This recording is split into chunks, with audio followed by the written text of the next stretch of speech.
Salut les amis et bienvenue dans cette nouvelle vidéo. Je vous donne aujourd'hui mon avis sur le nouveau film de Marvel qui vient de sortir au cinéma le 9 novembre, à savoir Black Panther Wakanda Forever. Alors qu'est-ce qu'il faut noter?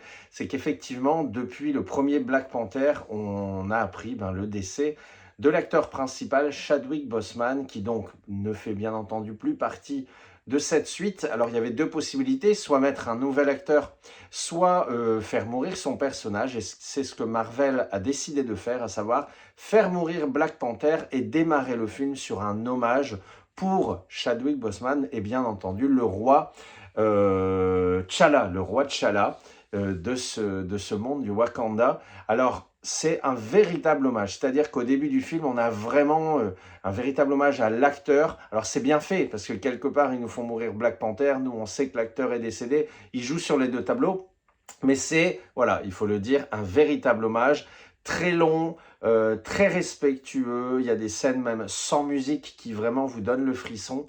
C'est très particulier et c'est pour ça que le film est d'ailleurs très long, il ne faut pas mentir, 2h42. Moi, j'ai franchement trouvé ça un peu trop long, mais ils essayent de faire le lien entre le décès de l'acteur et la suite de Black Panther. C'est très compliqué, donc un film en deux parties, ce qui explique sa longueur. Une première partie hommage et une deuxième partie avec une histoire, une aventure, un passage de relais. Moi, ça me hypait pas forcément, ce Black Panther, honnêtement. Ça sentait l'hommage, tout ça et tout, le truc larmoyant, c'était pas mon délire. Ça me faisait même limite peur. Mais il faut avouer que le résultat est ultra cohérent, je ne m'attendais pas du tout à ça. C'est super bien ficelé pour qu'on reparte, on ressort de ce film en mode « J'adore le Wakanda et j'ai trop hâte de connaître la suite de ces nouveaux personnages ». Alors, la phase action, c'est la deuxième partie. Il y a du très bon et du moins bon. Le très bon, c'est que ça nous fait découvrir un nouveau monde, un véritable antagoniste, mais vraiment un tout nouveau monde à part de tout ce qu'on a connu dans les mondes du super-héros. Et moi, j'ai trouvé ça dingue. Alors, il y a un côté Avatar, qui m'a plu, quelque part, je suis obligé de le reconnaître. Vraiment, ça m'a fait penser à Avatar, mais ça m'a beaucoup plu. L'antagoniste est plaisant, avec toujours cette question, qui est le gentil, qui est le méchant, chacun a ses propres intérêts, ça j'ai beaucoup aimé. Mais vraiment, ça m'a beaucoup plu, ce nouveau monde. Maintenant, j'espérais plus au niveau des scènes d'action. On a une énorme scène d'action à la fin, mais je reste sur ma faim à chaque fois. Et comme souvent avec les films Marvel, moi j'espérais vraiment des combats qui durent avec des scènes à la John Wick où ça se retourne, ça fait des pirouettes en l'air et tout. Ouais, ça dure pas longtemps. Les scènes sont tellement rapides qu'on voit pas grand-chose. Enfin, je sais pas, j'étais un petit peu déçu de ça, j'espérais plus. Maintenant, je chipote, parce que c'était un très bon film.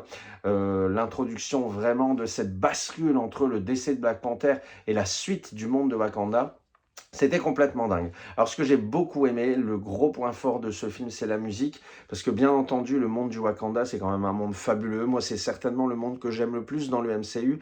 Et à la limite, vous n'avez pas besoin d'avoir vu toutes les séries, tous les films, tout. Regardez simplement Black Panther 1 et 2.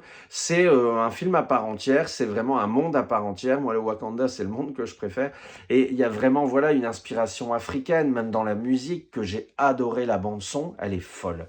La bande-son, elle est folle. Les valeurs véhiculées par le film sont folles. C'est tout ce qu'on aime chez la famille de geeks. Donc vraiment, un passage de relais qui est vraiment bien, des bonnes vibes, un monde du Wakanda qui renaît de ses cendres. C'est un peu ce que j'ai envie de dire, parce que c'est vrai que le monde était quand même vraiment chagriné et touché et blessé. Et limite, on découvre un Wakanda affaibli en ce début de film.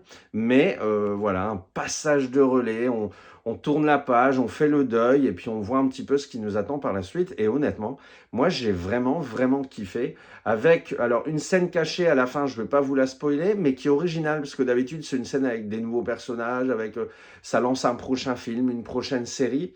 Là, non, encore une fois, je trouve, je ne vais pas vous la spoiler, mais par rapport au thème principal du film, à savoir le deuil, moi, je trouve que la fin, elle est magique, c'est la petite goutte d'eau qui permet de retrouver le sourire en sortant de la salle. Donc voilà, ne vous attendez pas seulement à un hommage, il y a aussi un film, mais c'est vrai que l'hommage prend beaucoup de place. 2h42, j'ai trouvé que c'était quand même vraiment trop.